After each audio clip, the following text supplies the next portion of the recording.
The Everything Apartments podcast is provided with support from the Apartment Association of Greater Los Angeles, better known as AGLA, serving residential landlords throughout Southern California through education and advocacy.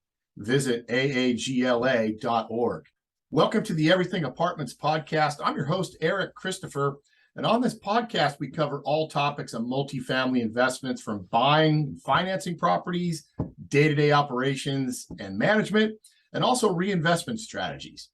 Apartment complexes with exterior areas that basically are most of them in Southern California that are accessible to foot traffic. I mean, pretty much if you have a building that's anything over one story, you're going to be affected by some new government regulation that's kind of moving its way into the spotlight. And anybody who knows me knows how I feel about government regulation, or mandates, as the phrase has been for a couple of years, that affect rental housing business. It's usually misdirected, short-sighted, and a general overreach. But the way this will affect thousands of LA apartment owners is Senate Bill 721. Now, there may be an aspect of overreach at work here, but there may also be some good that comes from it. We have a great guest with us today, and we'll share how it will affect you and what you can do to kind of prepare for that. But first, I'll tell you about our firm, WSC Realty Advisors and WSC Property Management. WSC has been helping buyers and sellers and managing properties in Long Beach for over 16 years now. If you're tired of managing your own units or just not getting the results you want, we can definitely help.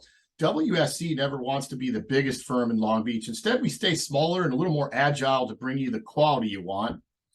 We can also help you if you're looking to acquire more units or maybe move out of state into a different investment direction, out-of-state apartments or single-tenant net lease investment.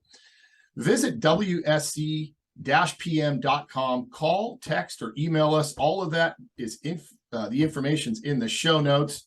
Mention the Everything Apartments podcast, and you'll get your first 2 months of management absolutely free. Whatever your challenge with your property, WSC has the solution.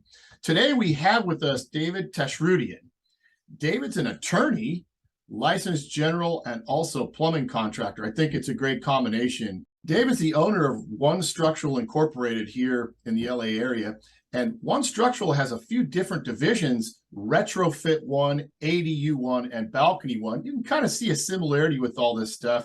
And I think all three of those things would be very interesting to apartment owners. And David, has shown that it is, because he's worked on literally thousands of apartment complexes in his career, doing different aspects of this kind of stuff.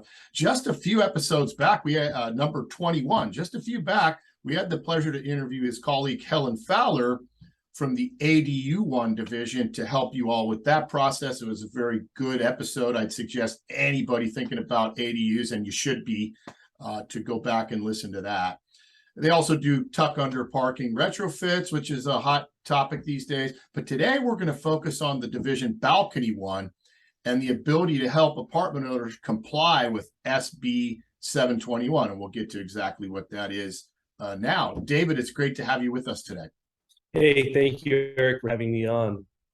I don't know if I'll live up to the hype that you explained about Helen, because she's just so good at all of this. Yeah, no, it really was. I talked to a lot of different guests on this podcast, and I could tell she was very fluent in delivering the information. It flowed really well, and I can see it from the ratings that it was very popular. And that's obviously a topic we were kind of joking around about, how so much of what we talk about is reacting to governments, what they're doing to us. But that was kind of a fun one, because it was the rare occurrence of the government doing something that could actually help owners, create value in their buildings, more income. It was a breath of fresh air to have that kind of a topic. Yeah, that's sort of what we noticed in our business itself. We kind of follow the governmental mandates, because it's good business to do that. You've got a captive audience in your clients. But with the ADUs particularly, we noticed that it was something that owners really wanted to do. They wanted to add income to their property. They wanted to maximize the use. So that was great. And that sort of transitioned us into doing balcony inspection and repair. because we realized that when we're doing ADUs and soft story retrofits, that a lot of these balconies that we're opening up in order to do that kind of work are deteriorated and decayed. You wouldn't believe what you see out there. And this is, pretty common. I think in buildings where you see a lot of deferred maintenance, even though there is, like you were saying, a little bit of governmental overreach on like the retrofit mandate and even the balcony mandate, I think this one in particular is going to save lives. I agree with you, because as we were kind of in the intro just talking, we both walk around in a lot of buildings with exterior elevated elements, and that's a fancy way for saying decks, roof decks, balconies, exterior stairs, walkways. If you have a building that's more than a single story on grade, you've got at least one of these. And my observation is it's all about waterproofing. And when we as owners, I've been in the waterproofing business in a past life, so that's all I see when I go to these places. But for normal owners, it's no surprise that when they think of waterproofing, they think of the roof. And if the roof is sound and it's not leaking, that's kind of the end of the thought for them. But there's so many of these elements that are exposed to the weather. Many times the surface has been worn away, and just really nobody's thinking about that. Now, let's take a step back and talk about SB 721 came about. It was kind of a little bit of a tragic scenario. Yes. So I think everyone remembers back in 2015 when there was that tragic collapse in Berkeley. I think there were, a couple dozen kids on a balcony on the 5th floor of a building that was not too old. I'd have to take a look to see when the building was built, but I don't think it was built more than 10 or 12 years prior to the collapse. So they were out on this balcony. Obviously, the balcony was overloaded. It collapsed. Tragically, a couple of the children died. A couple of the students died, and that was a terrible thing for Californians as a whole. You sort of feel for these young kids going up to Berkeley, their parents sending them away, then they tragically die in a balcony collapse that totally could have been avoided. And and the state inspectors or the regulators, whoever it was, were sent out there to investigate the scene afterward, realized that it was a construction defect, that the wood members that were called out by the engineer to be installed, I think it was particularly those side girders that were called out by the engineer, weren't used. And so the balcony decayed faster than was thought, than the engineer had anticipated, and it collapsed. I think what happened was those girder members were supposed to be pressure treated, preservative treated, but they weren't. And so you had the project engineer that did the design. So he signed off on that construction without taking a closer look to see what kind of wood was used. You had also the city inspector who was there to ensure that the building was built according to plans, also signed off on that. So there were like multiple levels of negligence that led to that balcony collapse. So now everyone has to basically get their EEEs, decks, stairways like that inspected. Yeah, so I mean, my mind, and I'm sure yours does, as an attorney, just goes to the myriad amount of lawsuits and legal action that was following that, right? But that's another story for another day. And the idea that building, I believe, was built in 2005, from what I read, relatively new building, it does reek, and the reading that I did, it does reek from construction defect from the get-go. But if we could overlay that idea into a building that was built in the 80s or the 60s, whether it was construction defect or ordinary wear and tear from waterproofing that's either was done wrong to begin with or has run its life, it's a hidden liability for owners. And here's my theory, and David, you tell me if you think it's true. We get such a varying level of rainfall here where we live that waterproofing is kind of an afterthought. We don't think about it that much, because we may go a couple years without any water coming down out of the sky, and then we'll have a couple years where there's a lot, and maybe some of the issues come out in the open when we get a lot of rain. But if we don't get a lot of rain, there may be years that go by that you've got water intruding into that structure of whatever it is, whatever EEE it is, and you don't know it, right? And it's slowly but surely just deteriorating that wood, like when you build a sandcastle at the beach and the water runs up on it, and it just, each little time it affects it. I mean, does that kind of match up with how you look at it too? Yeah, that's exactly right. And in those years where we're not having rain, we're having extreme sunlight, heat that's bearing down on these waterproofing elements like the edge metal flashing and the deck surfacing itself. So that stuff gets worn away by the elements, even if there's not rain. So when that stuff starts to crack, deteriorate, delaminate, stuff like that, it lets the water, the rare time that we do get rain, it lets all that water directly into the cavity where the joists are. And what the water does is it'll create, when it doesn't dry out properly because there's not appropriate ventilation, it sits there and it grows fungus.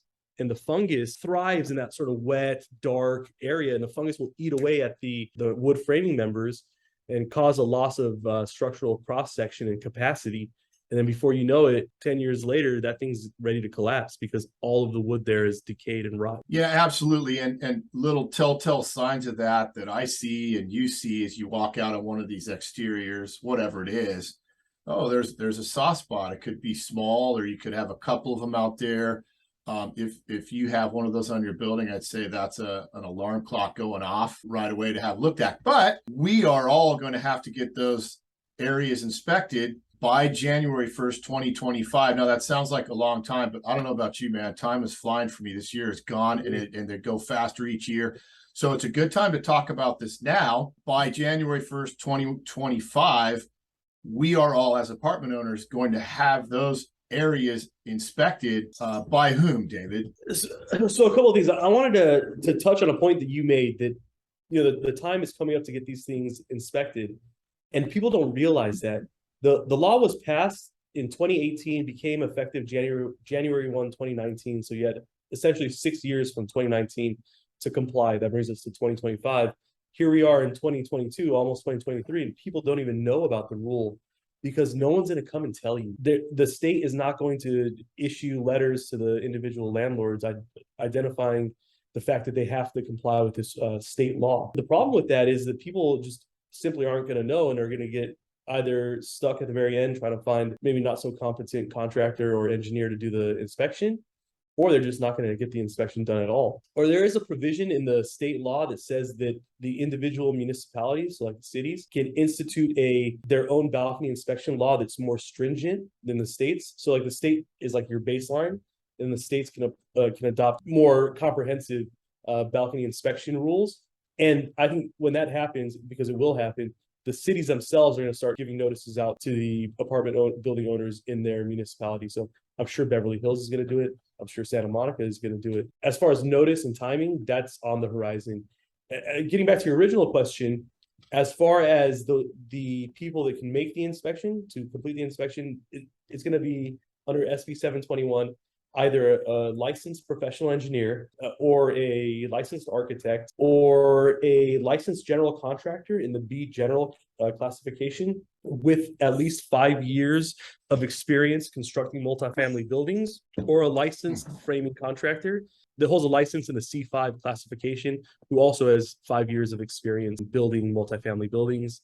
And then I think the last one is a certified building inspector. It can make the inspection. So it's 5 people. What's going to happen in Long Beach is they're going to create another separate little team off of the building department, which here it's called development services. And all of a sudden they're going to have another fee generating tool, right? I'm sure they're going to put in a balcony, some sort of fee, because everything comes with a fee with the city of Long Beach anyway.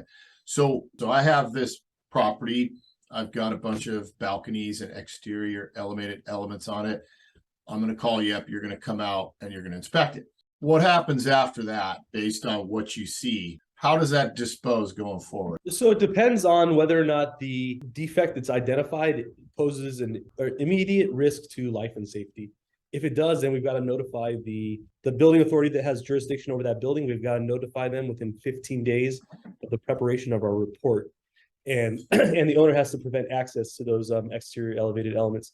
And then there's a whole host of other time requirements to make the repairs. It's spelled out in the statute, depending on the severity. There are 2 different timelines. One for the repairs that are recommended, but aren't necessarily a threat to life and safety. And then another timeline for those repairs that are necessary to protect against serious injury or death. The reading I saw said on the term immediate action required, like it's a pretty fitting term, right? 120 days to get your permit and 120 days to complete. I thought, wow, that seems like a long time for a life safety issue. But it sounded like they did have to red tag the access or secure the access to those areas, which, I mean, it doesn't sound like a horrible thing to do, right? At that point, the non-emergencies, I guess they're saying you get an additional 120 days. It sounds like there's plenty of time. And we'll talk about not wait until the end, because it's like everything else, wait until the fourth quarter of 2024.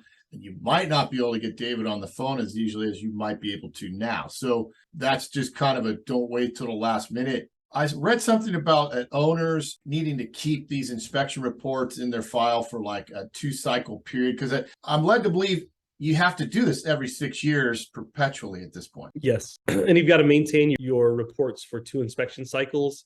And I think the previous report has to be incorporated into the next report. Okay, so they create a chain. They reference the last report to maybe notice any differences that occurred in that frame time or something. That's right. And to identify any issues that were problematic in the first report that have then been remedied, subsequently, stuff like that. Obviously we haven't come through the second yet, but I'm assuming that the reports on the second inspection are going to be much more detailed and will take into account what was discovered in the first instance. It makes sense. And it also makes sense that most owners could probably pick up on this. It's going to be really important for everybody to keep their I's dotted and their T's crossed with this file that you have. Now, let me ask you this. You've been out on myriad apartment complexes way more than I have.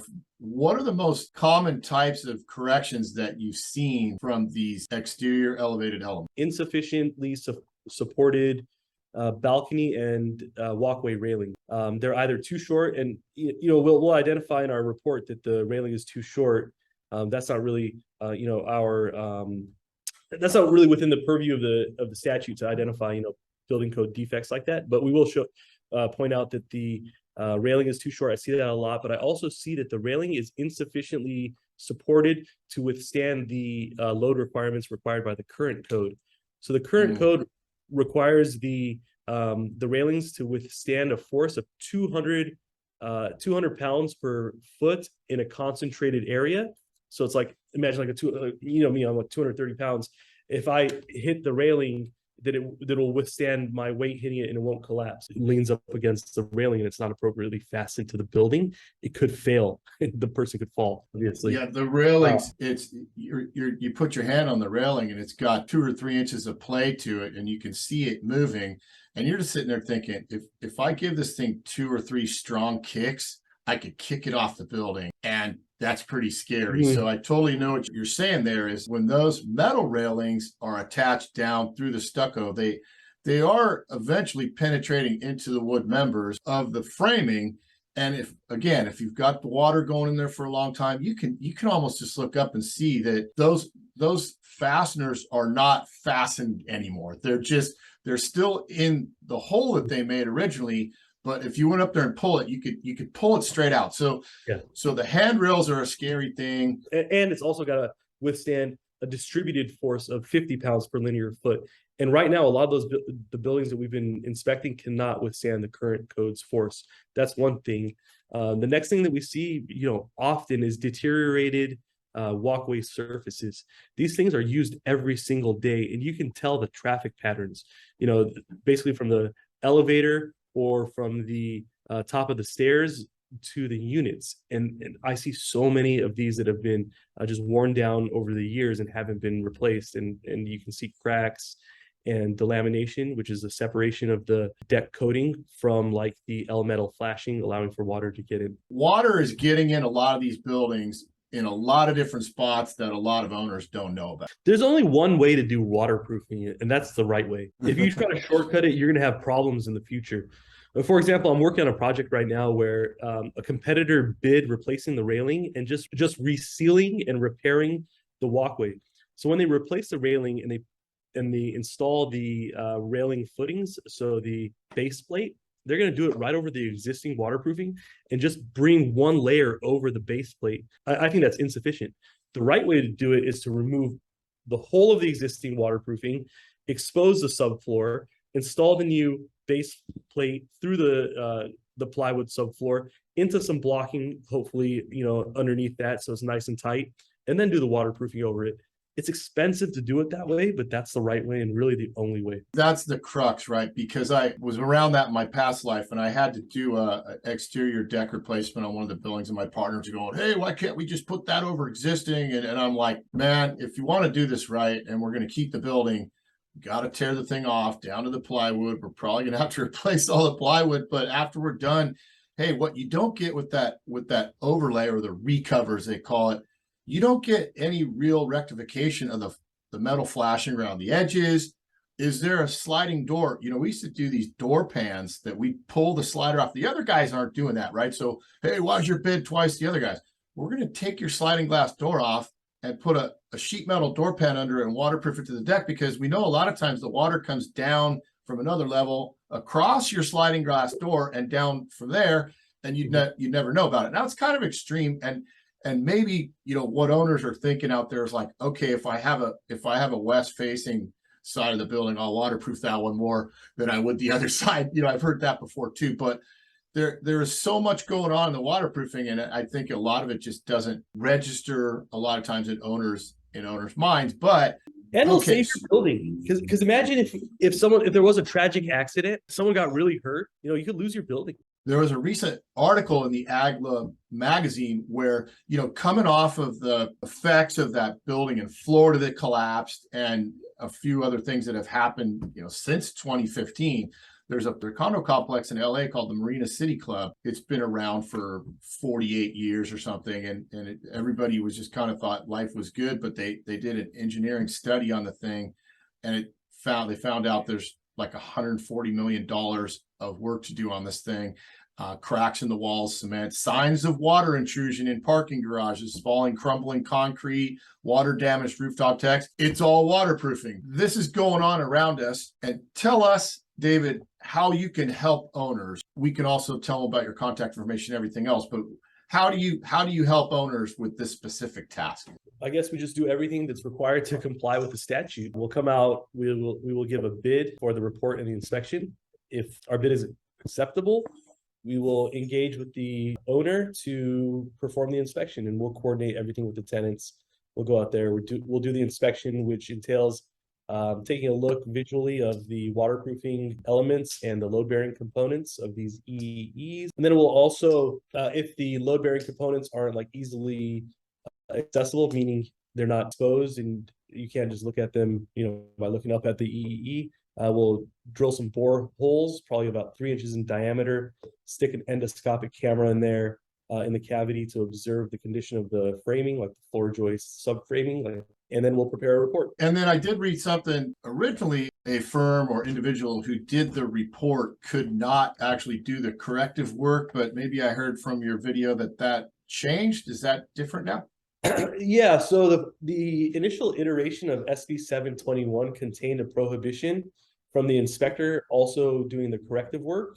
Now the contractor can do the work if they did the inspection as well. You're in a great position to do turnkey from inspection through corrective work on your end.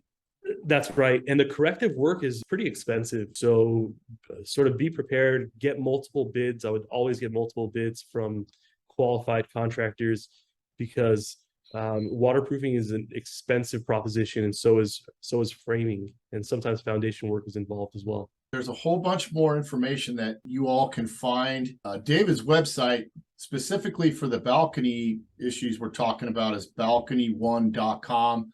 He's got a really nice video on there. I actually get to meet his little son, which is kind of cool. But certainly get up to speed on this. Most all of you have exterior elevated elements of some kind that are going to need to be inspected. Some buildings have a lot of them, and some buildings just have a few of them. But David's a great resource. He's got information out there, videos, articles. All this information will be in the show notes from the podcast as well.